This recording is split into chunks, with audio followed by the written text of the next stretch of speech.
might be getting up, checking your Facebook or your email this morning, but that's something that not everyone can do because they don't have reliable internet connection.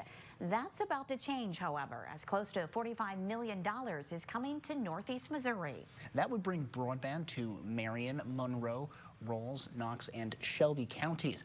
WGEM's Ryan Hill is live in Palmyra with the benefits that will come with that. Ryan, good morning. Good morning. Now, Sheraton Valley is getting $43 million for projects in Marion, Monroe, Shelby, Knox, and Rawls County.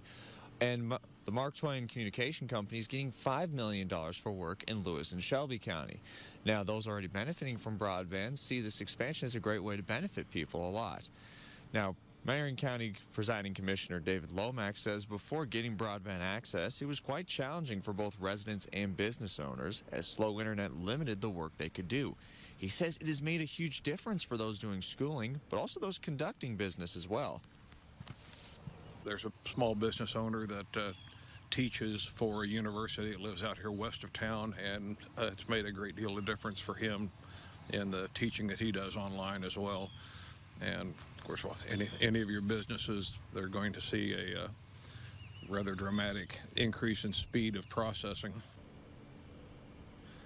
He says the expansion also means great opportunities for telehealth as well, as it can connect more people far out in rural areas to doctors who can diagnose them. So it's a great way to save time and ensure people are getting the help they need.